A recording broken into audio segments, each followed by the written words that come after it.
시간 우리에게 주신 하나님의 말씀 시편 57편 1절로 6절 말씀을 봉독해 드리겠습니다. 하나님이여 내게 은혜를 베푸소서. 내게 은혜를 베푸소서. 내 영혼이 죽기로 피하되 주의 날개 그늘 아래에서 이 재앙들이 지나가기까지 피하리이다. 내가 지존하신 하나님께 부르짖으니여 곧 나를 위하여 모든 것을 이루시는 하나님께로다.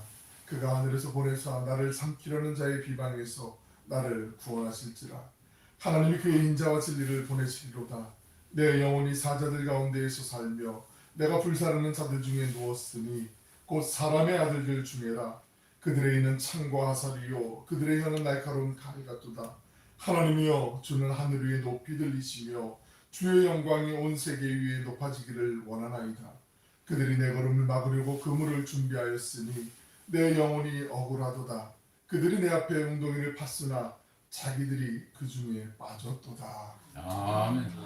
복된 주님의 날 주의 전에서 또 온라인으로 예배드리는 우리 모두에게 주님의 은혜와 평강이 함께 하시길 축원합니다. 오늘도 시편 57편 표제를 보시면 다윗의 믹담이라고 말씀하고 있죠. 다윗의 보물, 또 황금의 시, 비밀 또는 신비의 뜻을 가진 게 믹담이라고 말씀을 드렸고, 또한 음악적인 용어로 사용되기도 했다라고 나오는데 자세한 내용은 나오지 않기 때문에 그렇게 추론을 해볼 수 있는 거죠. 시편 57편 말씀은 사무엘상 22장부터 24장까지 있는 말씀을 배경으로 하는 내용이에요. 다윗이 그 사울왕의 추격을 피해서 군사들과 함께 쫓아오는 그 사울왕의 추격을 피해서 도망을 간 땅이 있었다고 지난 시간에 말씀드렸어요. 56편하고 연결되는데 바로 그 이스라엘의 큰 대적과도 같은 관계였던 블레셋이라고 하는 지역에 가드라고 하는 땅에 피신해 있었다라고 말씀드렸죠. 그리고 이 다윗이 좀 미친 척하면서 이렇게 있었단 말이에요. 그 블레셋 가드 땅, 블레셋 지역은 그 다윗이 어렸을 때 목동이었을 때 그 용맹했던 장수 골리앗을 물리쳤던 바로 그 사람의 고향이기도 하고, 그래서 다윗은 마치 일본 사람들에게 있어서는 우리나라의 안중근 열사 같은 인물, 우리로 봤을 때는 이토 히로부미나 이등박문 그런 인물 같은 느낌처럼 다윗은 그 민족의 블레셋 땅의 민족에게 만나기만 해봐 우리가 혼쭐을 내줘야지 정도가 아니라 저 사람 언젠가 죽여야지만 이런 원수와도 같은 그런 마음의 관계였는데, 오죽 피할 데가 없으면 다윗이 거기까지 피했는가 우리가 말씀을 봤잖아요. 그런데 다윗이 이 블레셋에서 더 이상 머물 수 없는 지경까지 이르게 된 거예요. 여기서 죽으나 도망쳐서 또 다시 죽으나 어쩔 수 없다. 그래서 다시 선택을 하고 다윗이 광야로 다시 다른 박질 치면서 도망을 치게 되죠. 그리고 광야에 한 굴을 만나게 돼요. 큰 넓은 굴을 만나게 되는데 그 굴의 이름이 잘 아시는 아둘람 굴이라는 곳이 있어요. 아둘람 굴. 거기에 물론 다윗을 따르는 그러니까 성경에는 좀 아주 좀 안 좋게 이렇게 표현한 게 온갖 잡족들, 다양한 사람들, 또 장애가 있는 분들, 뭐 이런 사람들이 정말 세상에서 천대받고 멸시받는 그런 사람들이 모여 있는 그런 곳에 다윗이 피신하게 되고 그들의 우두머리 역할을 하게 되는 게 바로 아둘람 굴에서의 잠깐 동안 다윗의 일이었거든요. 오늘 말씀이 그 다윗이 바로 지금 블레셋 땅까지 도망갔는데 더 이상 피할 곳이 없어 다시 이래 죽나 저래 죽나 하고서 광야로 뛰쳐나오고, 그리고 아둘람굴에 머물렀을 때 그때 하나님 앞에서 그 처절한 그 자신의 신세를 돌아보고 그 상황 가운데 하나님 앞에 고백하는 내용이 담겨있는 시편이 바로 오늘 시편 57편이에요. 오늘 전체를 다 보기에는 시간이 좀 부족할 것 같아서 앞부분을 좀 나눠보고 다음 시간에 좀 후반부를 좀 나눠서 이렇게 보려고 하고 있습니다. 다윗이 지금 어떤 입장인지를 오늘 말씀에서 잘 헤아려주고 있는데, 설명해주고 있는데, 제가 3절, 4절과 6절 말씀을 읽어드릴 테니까 눈으로 한번 따라와 보시겠습니까? 그가 하늘에서 보내사 나를 삼키려는 자의 비방에서 나를 구원하실지라. 하나님이 그의 인자와 진리를 보내시리로다. 내 영혼이 사자들 가운데서 살며 내가 불사르는 자들 중에 누웠으니 곧 사람의 아들들 중에라. 그들의 이는 창과 화살이요 그들의 혀는 날카로운 칼 같도다. 그들이 내 걸음을 막으려고 그물을 준비하였으니 내 영혼이 억울하도다. 그들이 내 앞에 웅덩이를 팠으나 자기들이 그 중에 빠졌도다. 다윗이 지금 사방에서 자기를 삼키려고, 자기를 죽이려고 하는 그 사자들 가운데 있는 것처럼, 불 가운데 있는 것처럼 이렇게 누워 있는 것 같고, 사람들의 말이 그 이가 창과 칼 같다고, 말 한마디로 그 청남빛도 같지만 그 새치어로 사람을 죽일 수도 있는 거 아니겠어요? 말뿐만이 아니라 실제로도 그 다윗을 넘어뜨리기 위해 그물을 준비하고 웅덩이를 팠다라고 지금 얘기하고 있어요. 그러니까 어찌 보면 다윗은 지금 몸은 몸대로 피곤한데 지금 마음은 생각은 너무나 지금 긴장 상태에 극도의 긴장감이 있으니까 평안함과 안식은 정말 꿈도 꾸지 못하는 그런 단어가 아니겠어요?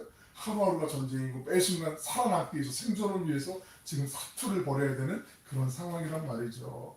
이런 상황 가운데서도 되게 역설적으로 평강과 기쁨을 다윗이 누린다라고 지금 고백하고 있어요. 이게 우리가 상식적으로 이해가 안 되는 거거든요. 세상 사람들이 봤을 때는 어떻게 잘못된 거 아니야? 정신이 좀 뭐 도는 거 아니야? 이상해진 거 아니야? 미친 거 아니야? 이렇게 얘기해도 될 만큼 그런 상황에서 다윗은 하나님께서 주시는 평강과 기쁨을 누린다고 그렇게 찬양하고 있단 말이죠. 이게 되게 반어법도 아니고요. 다윗이 지금 다윗의 그 신앙 속에서 우리가 다윗의 영성을 맛볼 수 있는 핵심 가운데 또 하나의 중요한 부분이기도 하죠. 우리가 살면서 그렇잖아요. 우리 권사님들 연세가 많으신 권사님들은 특히 더 그러시겠지만 인생에 이거 정말 끝인가? 더 이상 방법이 없나? 이게 정말 막바지인가? 막 그렇게 다다라는 그 순간들이 몇 번씩은 아마 있으셨을 것 같아요. 이게 뭐 크든 작든 강도의 차이는 좀 있을 수 있겠지만 도무지 방법이 없구나. 이제 뭐 난 두 손 두 발 다 들었다. 이제 뭐 살리든지 죽이든지 마음대로 하시오. 뭐 이런 식의 어떤 생각을 갖게 되는 그런 상황들이 혹시 있었을지 모르지만 그런 상황 가운데 우리가 아무리 그런 어려운 가운데 내몰린다 할지라도 요거 한 가지만 좀 기억했으면 좋겠어요. 사람들이 그런 상황에 내몰리게 되면 뭐 신세한탄하면서 나는 왜 이러지? 나는 왜 이런 집에 태어나서 나의 환경은 왜 이렇고 나는 왜 이런 사람들을 만나서 내 주변에는 나를 도와주는 사람들이 왜 전혀 없지? 이런 신세한탄을 하기 전에 나만 그런 게 아니라는 거죠. 사람들은 되게 자기만 그런 줄 알거든요. 근데 다윗이 그랬어요. 다윗만 그랬을까요? 우리가 성경에 지금까지 알고 있던 그 사람들의 면면을 보면 왜 그렇게 많은 사람들이 그런 억울함 속에 고통 속에 고난 속에 있었는가를 우리가 찾아볼 수 있잖아요. 뭐 이거 갖고 저 사람도 아팠으니까 나도 아픈 거 그냥 이렇게 서로 뭐 비슷한 거니까 위로받아야지 이런 말씀 드리고자 하는 게 아니라 하나님은 그 처절한 고통 속에서 그 절망밖에 없을 것 같은 그 상황 속에서 우리에게 소망의 빛을 비춰주시고 생명으로 인도해 주시는 분이라는 걸 우리가 바라봐야 된다는 거죠. 거기까지 가는 게 진짜 신앙이잖아요. 이 사람 그랬대. 난 뭐야? 이렇게 비교하면서 더 처절해지는 게 아니라 그럼 이 사람이 살아나는 그 방법이 뭐야? 이 사람이 소망을 갖게 된 그 방법이 뭐야? 라고 우리가 거기에 눈을 한 번 더 중심해서 좀 시선 고정해서 찾아볼 필요가 있다는 거죠. 오늘 그 말씀을 좀 찾아보려고 해요. 다윗이 고통 가운데 어려운 가운데 있을 때 겉으로는 다 사람들이 멀쩡해 보이지만 한꺼풀만 들어가면 속으로 그 정말 어젯밤 서울 도심에서 어젯밤 서울 도심에서 무슨 일이 있는지 모르겠지만 전화기는 꺼두시고요. 자꾸 우리 안에 그 겉으로는 멀쩡해 보이는 사람들 한꺼풀만 들어가면 이 사람이 이런 아픔이 있었네, 이런 힘듦이 있었네, 우리가 겪게 되는 경우들이 참 많이 있잖아요. 유명하다 그래서 화려하다 그래서 그게 부러움의 대상인 것처럼 표면적으로는 보일 수 있을지 모르지만 결코 그렇지 않거든요. 하나만 더 들어가면 그거 어떻게 견뎠지 이런 사람들 많이 있거든요. 그때 다윗이 했던 비결이 있어요. 다윗이 하나님 앞에 아뢰면서 그 어려움을 이겨내려고 했던 몸부림쳤던 그 흔적이 있어요. 1절 말씀 우리 같이 한번 읽어보겠습니다. 시작. 하나님이여 내게 은혜를 베푸소서 내게 은혜를 베푸소서 내 영혼이 주께로 피하되 주의 나에게 하늘 아래에서 이 이 재앙들이 재앙들이 지나가지 지나가지 피하리이다. 피하리이다. 누누이 말씀드렸지만 히브리 문학에서 2번 나오는 반복은 이건 그냥 뭐 2배 정도의 강조가 아니라고 말씀드렸어요. 이건 절대적인 강조라고 말씀드렸어요. 하나님의 내게 은혜를 베푸소서, 내게 은혜를 베푸소서. 은혜 안 베푸시면 안 됩니다. 이건 결코 안 됩니다. 하나님 꼭 베풀어 주셔야 됩니다. 그 절박함, 간절함이 녹아있다라고 말씀드렸어요. 내 영혼이 주께로 피하되 56편에도 그랬고 16편에도 그랬고 다윗의 신앙에 있어서 가장 핵심적인 건 뭐냐면 다른 게 아니에요. 하나님께 피하는 거예요. 하나님께. 뭐 당연하지 뭐 이렇게 생각하시면 안 돼요. 우리가 어려움이 있을 때요. 사람이요. 하나님께 먼저 피할 것 같은데 거의 안 그래요. 거의 안 그래요. 제가 확신하고 말씀드렸어요. 거의 안 그래요. 내가 생각할 수 있는 방법들, 내 주변에 있는 도움들을 자꾸 찾아보다가 아무것도 없네? 그러고 나면 하나님이 보여요. 이게 묘해요. 사람이 참 묘하다니까요. 진짜로 그렇다니까요. 근데 다윗이 하나님을 먼저 찾아요. 이게 그러니까 우리가 의도적으로도 이렇게 해야 돼요. 내가 죽기 피합니다. 하나님을 찾아보길 원합니다. 그러다 보면 점점 하나님을 갈망하는 마음으로 내 모든 에너지가 분산됐던 에너지가 여기도 쳐다보고 저 사람도 뭐 도움을 줄 것 같고 여기도 뭐 방법이 있을 것 같고 막 이렇게 분산됐던 게 다시 모이게 돼요. 집중하게 돼요. 어디에? 하나님께 내 시선이 고정되게 되고 하나님께 내 모든 갈망이 그 속에 모이게 돼요. 기도가 거기에 모이게 돼요. 그러다 보면 하나님이 내게 들려주시고자 하는 그 말씀이 그 음성이 내 속에 들리기도 하고 깨닫게 되기도 해요. 그러면 하나님 제가 미처 몰랐네요. 하나님께 이 방법이 있었는 걸, 하나님께 이 완전한 평강이 있었고 하나님께 모든 해결책이 있었던 걸 제가 자꾸 여기저기 서성거리면서 제가 시간도 버리고 많이 방황했네요. 그렇게 되면서 하나님을 높이게 되고 예배가 되는 거예요. 그러니까 우리가 의도적으로라도 하나님께만 피하는 거, 이게 가장 첫 번째라는 걸 꼭 머릿속에 기억하시고 가슴속에 새기셔야 돼요. 하나님이여 내게 은혜를 베푸소서, 내게 은혜를 베푸소서. 제가 지금 내 영혼이 주님께 피합니다. 주님 도와주옵소서. 이렇게 고백하는 거죠. 주의 날개 그늘 아래에서 이 재앙들이 지나기까지. 주의 날개라는 표현이 참 우리에게 와닿는 표현이잖아요. 한번 예전에 묵호 시장에 중앙시장 가는 쪽을 보면은 되게 국수 싸게 파는 집이 있는데 거기 보니까 청와 밑에 제비집이 있더라고요. 제비집. 요즘 제비 보기 힘들지 않아요. 제비들이 많이 없잖아요.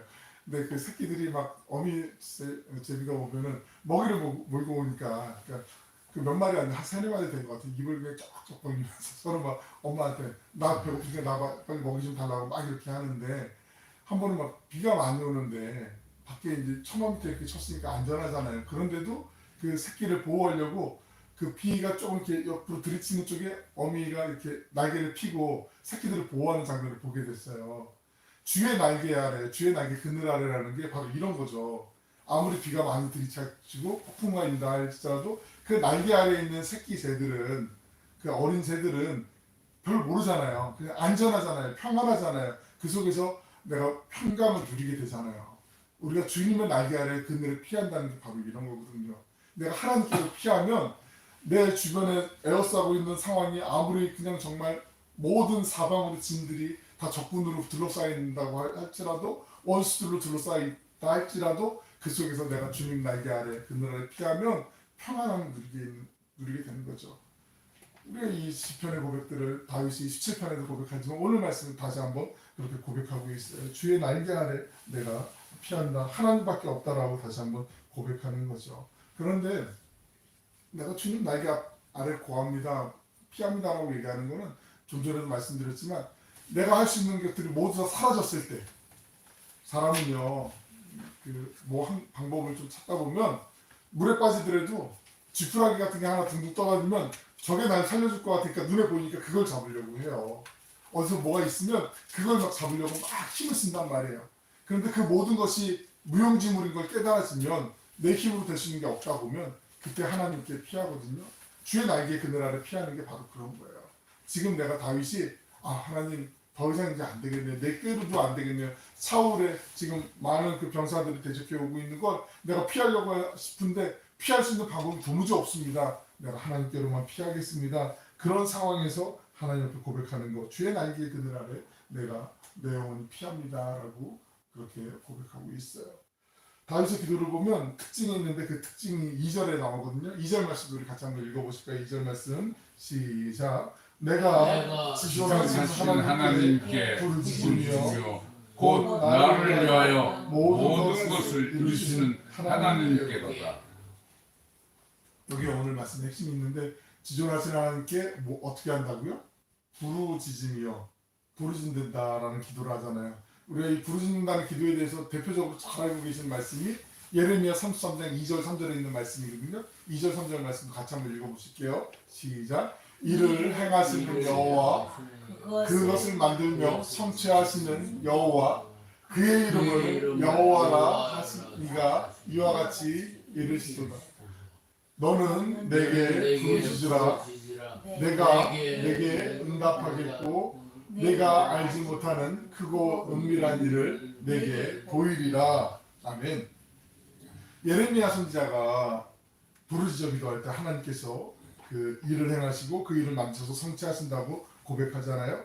하나님은 그냥 멀리 계시는 분이 아니라 우리가 기도할 때, 우리가 주님 앞에 간구할 때 어떻게 해요? 부르짖어 간구할 때 그때 하나님께서 일을 하십니다. 물론 우리가 기도하지 않아도 하나님은 역사를 주관하시는 분이시지만 우리가 기도할 때 하나님이 더 강력하게 하나님, 정말 네 힘이 풀리고 나를 찾는구나, 내 안에 네가 거하길 원하는구나, 그 마음이 하나님께 전달될 때 하나님이 일을 하신다는 거죠. 부르짖는다는 게 뭔지 우리 두 가지만 꼭 기억하셨으면 좋겠어요. 오늘 두 가지. 부르짖는다는 거 두 가지 의미가 있는데, 첫째로는 간절히 기도한다는 뜻이겠죠. 부르짖으니까 간절히 기도하는 거죠. 내가 건성으로서 기도할 수도 있잖아요. 조용히 잠잠히 기도할 수 있잖아요. 근데 부르짖는다는 건 간절함을 전제로 하는 기도예요. 또 한 가지는 믿음을 전제로 하는 기도예요. 믿음. 하나님 역사하실 건 내가 믿습니다 하는 그 믿음 안에서 기도하는 게 부르짖음이에요. 부르짖는 기도. 여러분 기도 많이 하시지만, 많이 하시죠? 많이 하셔야 돼요. 기도 많이, 골방에서도 언제든 시간 정해놓고 기도하셔야 돼요. 근데 기도할 때 느껴지는 게 있거든요. 그 속에 목소리가 막 뭐 소리 깎기 지르고 막 이러는 게 아니라, 그 기도가 간절한 분은 그 기도에 그 울림이 있어요. 전달되는 울림이 있어요. 정말 그 속에서 하나님 이거 아니면 절대 안 됩니다. 하나님 도움 아니면 절대 안 됩니다 하는 그 간절함이 녹아져 있을 때 그 부르짖는 기도의 어떤 절박함, 그리고 그 간절함 속에 정말 하나님이 그 뜻을 이루어 주시겠다는 그 믿음의 어떤 마음의 어떤 그 확신 같은 게 들 때가 있어요. 그러니까 간절함으로 기도하는 게 정말 중요한데, 내가 선택의 여지가 있는 사람들은 간절하게 기도 안 하더라고요. 이거 안 되면 뭐 다른 거 하지, 뭐 이거 아니면 뭐 저거 하지, 뭐 이 방법 저 방법 내가 선택할 수 있는 여러 가지 그 선택할 수 있는 선택지가 있으면 간절하게 기도가 잘 안 되더라고요. 근데 내가 더 이상 손 쓸 방법이 없어요. 그러면 기도는 간절하게 하지 말라고 해도 자연스럽게 간절해져요. 만약에 뭐 별로 안 좋은 예일 수 있지만, 병원에 갔는데 이건 더 이상 손 쓸 방법이 없네요. 이건 더 이상 의술로는 어떻게 할 수가 없네요. 이런 얘기 들으면 목숨 걸고 기도하지 않을까요? 그렇지 않겠어요? 이거는 이거 보험 적용이 안 되는데 조금 이거 비싸긴 한데 이 약 쓰시면 될 것 같아요. 이러면은 기도도 하지만, 물론 하지만, 그래도 그렇게 간절함이 아예 방법이 없을 때보다는 덜 할 수 있잖아요. 이 생각을 해보시란 말이에요. 그 간절함은, 그 부르짖는 기도는 그 간절함을 얘기하는 거예요. 하나님 아니면 안 됩니다는 그 간절함. 그리고 또 한 가지는 그 속에서 정말 하나님이 이 일을 해결해 주심을 내가 믿습니다 하는 그 믿음이 녹아져 있을 때 간절한 기도가 나타나는 거죠. 그래서 예레미야 선지자가 2절에 보시면, 이를 행하시는 여호와, 그것을 만들며 성취하시는 여호와, 그 이름 여호와라 하는 이, 바로 그분께 부르짖어 기도해야 된다라고 그렇게 얘기하고 있는 거죠. 일을 행하시고 반드시 이루어 주실 하나님이시기 때문에 우리가 부르짖어서 기도해야 된다는 거죠. 믿음으로 기도해야 된다는 얘기예요. 하나님께서 반드시 이 일을 행하실 것을 믿는 믿음, 그 믿음의 선포가 부르짖음이라고 얘기하죠. 믿음의 확신이 있으면 그 목소리가 크든 작든 상관없이 그 목소리 속에 힘이 느껴지게 되죠.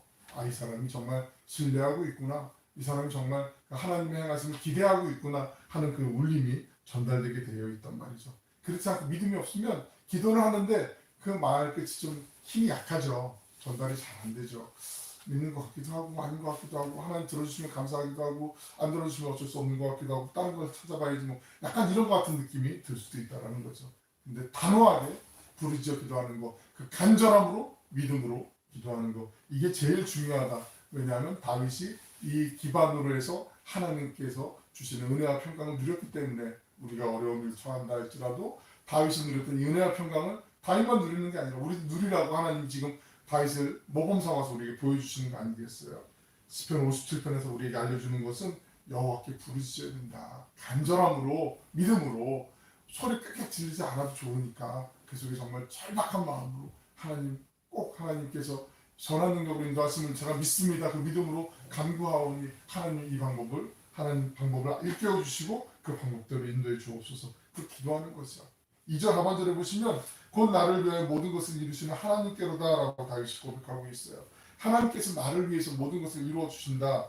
이게 어찌 보면 좀 이기적인 기도 아닌가 싶을 수도 있어요. 나를 위해 모든 것을 이루어 주시는 하나님.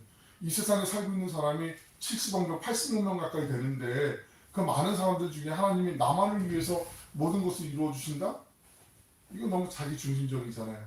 그런데 신앙의 어떤 단계를 경험하다 보면 겪다 보면 아 정말 하나님이 나를 위해서 지금 이 순간을 만들어 주셨구나 그렇게 느끼게 될 때가 있어요. 깨달아질 때가 있어요. 그럼 다른 사람들 들러리냐? 아니 그게 아니라 그 사람들에게는 그 사람들에 맞게 하나님이 또 역사를 하시지만 나를 위해서 정말 하나님이 이 모든 걸 만들어 주신 것처럼 그렇게 역사하실 때가 있어요.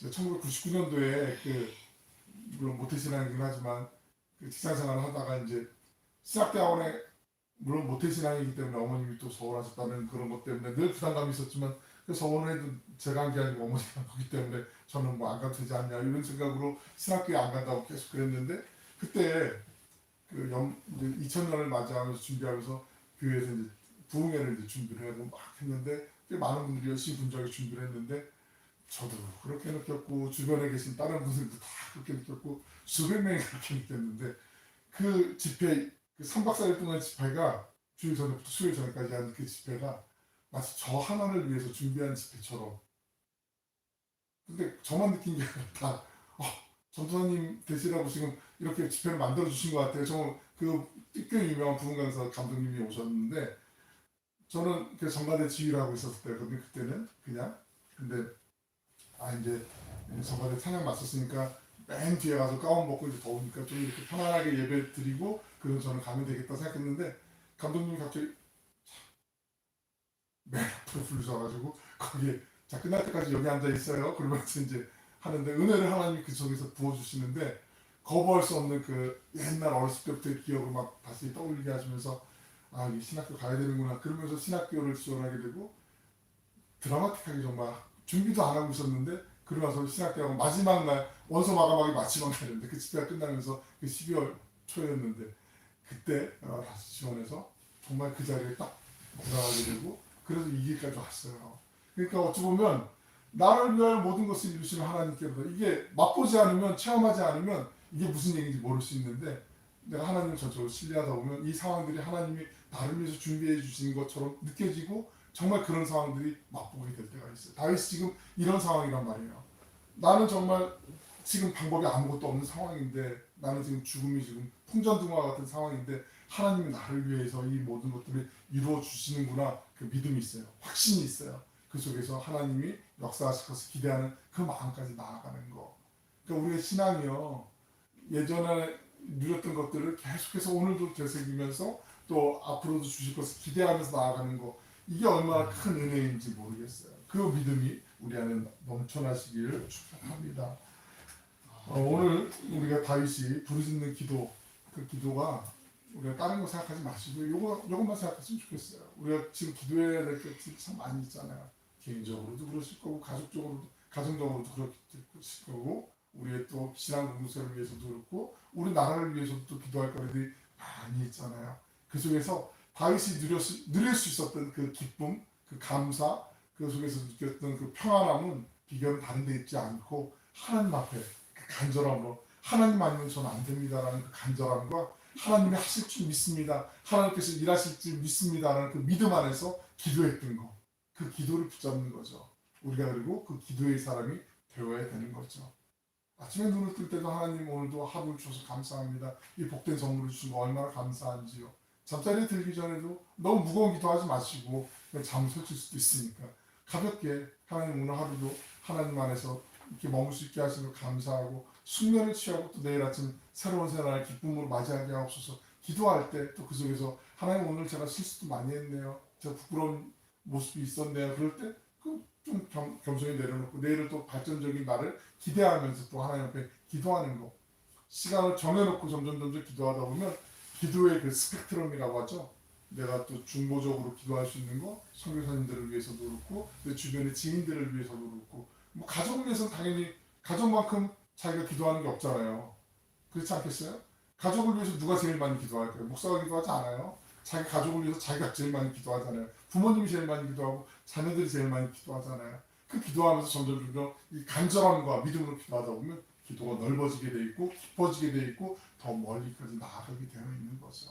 다윗이 기도하면서 하늘의 기쁨과 평안을 맛보았던 것처럼 오늘 우리 안에도 하나님이 기회를 주시는 그 순간순간마다 기도하면서 그 간절함으로 절대적인 믿음, 하나님만을 의지하는 그 믿음으로 날마다 정말 평강이 누릴 수 없을 때도 평안함을 맛보지 못할 때도 하나님께 기도하면서 그 하늘의 평안함을 맛보고 주님 앞에 감사드리는 우리 모두 기도의 사람이 되시길 주님의 이름으로 축원합니다. 기도하겠습니다. 사랑하고 풍성하시고 자비로우신 아버지 하나님, 저희가 살면서 하나님 외에는 그 어디에도 소망이 없고 하나님 외에는 손쓸 방법이 없다고 느껴질 때가 있을 때 다른 곳을 찾아서 헤매이지 않게 되길 원합니다.